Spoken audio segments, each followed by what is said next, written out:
Siapa wanita yang paling bagus? Dijawab, wanita paling bagus adalah yang tidak pernah melihat. Rasulullah bertanya, siapa wanita yang paling bagus? Wanita yang paling bagus. Wanita yang paling bagus tuh kayak apa? Kalau bahasa kita, wanita yang paling cantik itu kayak gimana sih? Para sahabat Nabi bingung menjawab. Ada yang ngomong mungkin dalam hatinya berkata, mungkin sholatnya ya, mungkin puasanya, mungkin semuanya pakai mungkin. Pada bingung, pada noleh ke sana kemari, tidak bisa menjawab wanita yang paling mulia itu seperti apa. Sayyidina Ali juga tidak bisa menjawab. Semuanya pulang ke rumah masing-masing. Sampai di rumah Sayyidat Fatimah Zahra, seperti kebiasaannya wanita solehah, kalau suaminya datang yang ditanya adalah dapat ilmu apa, bukan dapat duit berapa. Sayyidat Fatimah Zahra bertanya, wahai suamiku, apa yang kau dapat dari ayahanda? Apa yang kau dapat hari ini dari Rasulullah? Lah, ini kalimat yang harus dibiasakan oleh para istri tuh. Bang, dapat ilmu apa? Kan begitu. Sayyidina Ali menjawab, kami dapat banyak, cuman kami juga dapat pertanyaan yang kami semua tidak bisa menjawab. Pertanyaan apa?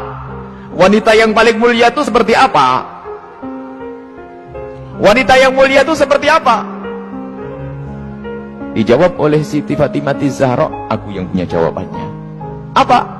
Dibisikkanlah di telinga Sayyidina Ali. Seketika itu wajah Sayyidina Ali berbinar-binar senang, wajahnya berseri-seri, mata berbinar-binar. Aku menemukan jawaban. Pasti aku nanti bakal dibanggakan oleh Rasulullah karena sudah punya jawaban.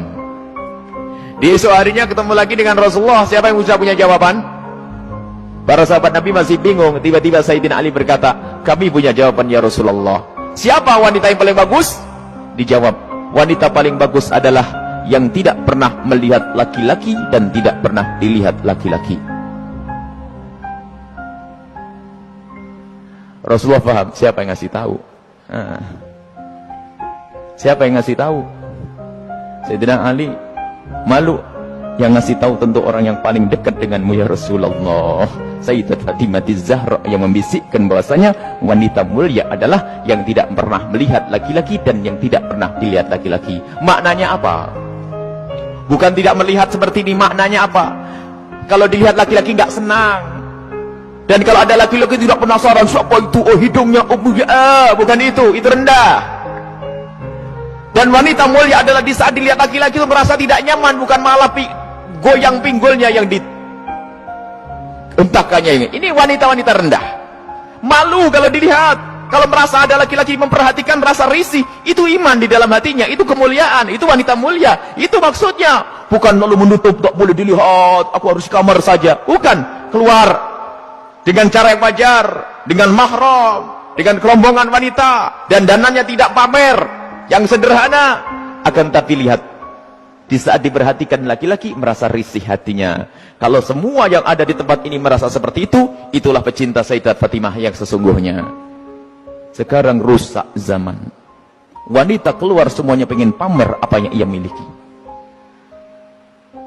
Sudah begitu ngaku, aku pengikut Rasulullah, aku sering hadir marhabanan, maulid Nabi, ribuan manusia yang datang, aku insya Allah dapat syafaatnya Rasulullah. Tapi nggak nyambung dengan Sayyidat Fatimah Zahra. Jadi kita harus berusaha untuk menjadikan diri para wanita-wanita ini merasa tidak nyaman, tidak senang kalau tubuhnya diperhatikan oleh kaum pria. Ini iman, itu kemuliaan. Jadi tidak nyaman. Dan itu ada sifat-sifat semacam ini. Ada merasa risih. Ada yang Masya Allah kalau sudah diperhatikan merasa, waduh wajahnya mulai putih, kuning, hijau tuh.